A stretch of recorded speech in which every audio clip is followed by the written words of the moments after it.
नमस्कार, मैं हूं रविंद्र मोहन शर्मा। आप देख रहे हैं नारद न्यूज। बढ़ती महंगाई के विरोध में कांग्रेस व राष्ट्रीय लोकदल के द्वारा इकरन गांव में स्थित पेट्रोल पंप के बाहर विरोध प्रदर्शन किया गया।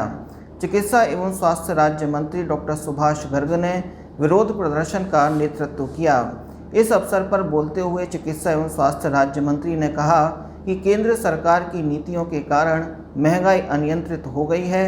पेट्रोलियम पदार्थों तथा रसोई गैस के दाम बेतहाशा बढ़ रहे हैं। खाद्य पदार्थों की कीमतें भी लगातार बढ़ रही हैं। उन्होंने कहा कि किसानों का आंदोलन कई महीनों से जारी है, लेकिन केंद्र सरकार किसानों की समस्या पर ध्यान नहीं दे रही। केंद्र सरकार पर हिटलरशाही का आरोप लगाते हुए चिकित्सा एवं स्वास्थ्य राज्य मंत्री ने कहा कि केंद्र सरकार जनता की मूलभूत समस्याओं के प्रति आंख मूंद कर बैठी। इस अवसर पर राष्ट्रीय लोकदल के जिला अध्यक्ष संतोष फौजदार ने कहा कि महंगाई कम करने का वादा करने वाली भाजपा ने सरकार में आते ही महंगाई बढ़ा दी है। नगर निगम के मेयर अभिजीत कुमार ने कहा कि मोदी सरकार ने नोटबंदी करके देश की आर्थिक स्थिति को कमज़ोर कर दिया है। इस अवसर पर कांग्रेस पार्षद सतीश सोगरवाल, संजय शुक्ला, दाऊदयाल शर्मा, अशोक लवानिया, ब्रजेंद्र चीमा, मनोज शर्मा सहित बड़ी संख्या में कार्यकर्ता उपस्थित रहे।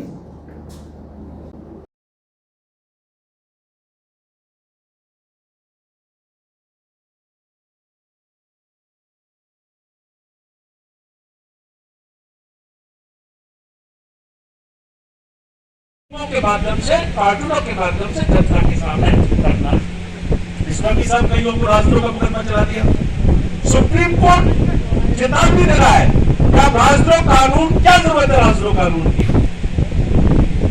आज जिसको चाहे उसको राष्ट्रों कानून आप बंद कर सकते हो, कोई भी करते नहीं। एक बार तो बंद कर ही देंगे, लड़ते रहना 10 साल 20 साल, ऐसे कई केसेस आए।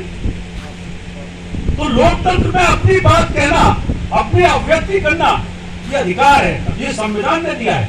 ये संविधान जो महात्मा गांधी जी ने, बाबा साहब अम्बेडकर साहब ने, पंडित नेहरू ने, पटेल साहब ने, मौलाना आजाद ने बड़ा बैठ करके और कितने महीनों की बहस के बावजूद भी एक ऐसा लंबा ग्रंथ जिसको हम कुरान कहते हैं, गीता कहते हैं, बाइबल कहते हैं, रामायण कहते हैं, वो संविधान हमारे लोकतंत्र की रक्षा करने के लिए, देश की रक्षा करने के लिए दिया था।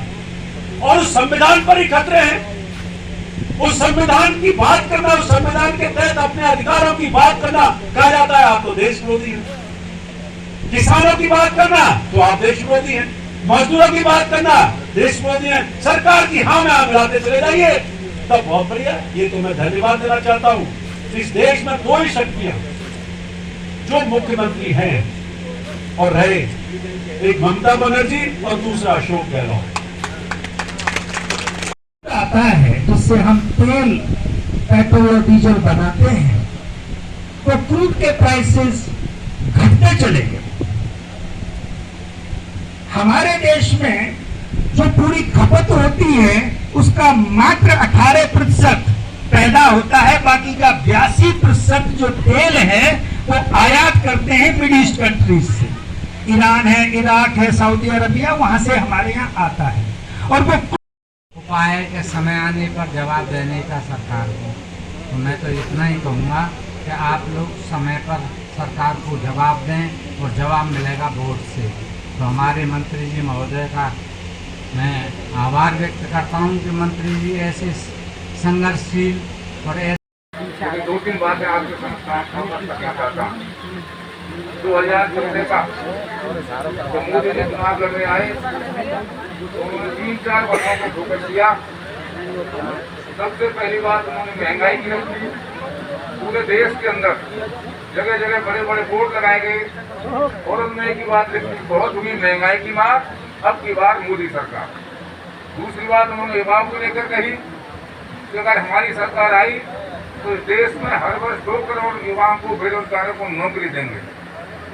तीसरी बात तो सबसे बड़ी बात थी वो उन्होंने कही, हम 2022 तक किसानों की आय दोगुनी कर देंगे। किसानों की आय दोगुनी नहीं हुई और उन किसानों की दोगुनी नहीं हुई जिन्होंने एक नारा दिया था कि हर हर मोदी, घर घर मोदी। मोदी को घर में बैठा लिया, किसान की स्थिति हो गई कि आज 8 महीने से किसान अपने घर छोड़कर चाहे सर्दी हो, चाहे बारिश हो, चाहे गर्मी हो, पिछले 8 महीने से मोदी को घर में बैठा लिया और खुद सड़क पर बैठे हैं देश के अंदर। और मोदी जी, बड़े शर्म की बात है, दिल्ली के रास्तों में कटी के तार डलवा दिए, पानी छुड़वाया गया, दिल्ली में घुसने नहीं दिया किसान को। क्या दिल्ली इस देश के किसानों की नहीं है? क्या दिल्ली इस देश का अन्नदाता की नहीं है? इससे बड़ा अपमान इस देश के किसान का कोई नहीं हो सकता कि देश की चुनी हुई सरकार, लोकतांत्रिक सरकार अपने किसानों से, अपने अन्नदाता से बात करने को तैयार नहीं है। लोकतंत्र जैसा पहली बार युवाओं के लिए जितनी भी सेक्टर्स हैं, चाहे वो जहाज विभाग है, चाहे रेलवे विभाग है, कोयला विभाग है, सारे के सारे अपने जो औद्योगिक मित्र हैं, पूंजीपति हैं, उनको प्राइवेटाइजेशन किया जा रहा है, नौकरियां खत्म हो रही हैं। तो आज देश के अंदर जो भयावह स्थिति है, मेरा आप सब लोगों से निवेदन है कि ये लोग बहुत ही खतरनाक लोग हैं। मुद्दों से आपका ध्यान हटाने के लिए आज आप चर्चा कर रहे हो, लेकिन जब चुनाव आएंगे 1 महीने पहले फिर कोई पुलवामा कांड करेंगे और इमरान खान से कहेंगे हम तुम्हारे यहाँ पर खेत में बम फेंकेंगे, स्ट्राइक कहेंगे, फिर आप लोग भूल जाओगे, फिर घर घर मोदी और हर हर मोदी की बात कही जाएगी। समय कम है, मैं आप लोगों को इतना ही आह्वान करना चाहता हूँ कि जो चर्चाएं आज आप करके जा रहे हो, उनको चुनाव तक ध्यान रखना और अपने वोट की ताकत से इन फासिस्टवादी शक्तियों को इस देश की सत्ता से दूर करना है। बहुत कम समय में आप इतनी भारी तादाद में पधारे और मैं मंत्री जी को बहुत बहुत धन्यवाद देता हूँ। देश में जो पेट्रोल डीजल के मूल्यों में बेतहाशा वृद्धि कर दी गई है और गैस के दामों में बढ़ोतरी कर दी गई, आम जन पर बहुत मार पड़ रही है। उसी के विरोध में आज ये धरना प्रदर्शन किया गया, जिसमें ग्रामीण क्षेत्र की सारी सरकारी ने भाग लिया। और मैं भारत के प्रधानमंत्री माननीय नरेंद्र मोदी से मांग करूँगा कि पेट्रोल डीजल पर जो एडिशनल एक्साइज ड्यूटी है उसको कम किया जाए, उसको रियायत दे करके कम किया जाए। जहाँ एक्साइज ड्यूटी में इतनी बेतहाशा वृद्धि करके साधन इकट्ठे किए जा रहे हैं, और मैं मांग करता हूं कि इस डीजल पेट्रोल की कीमतों को वृद्धि करके किसानों को, मजदूरों को राहत दें।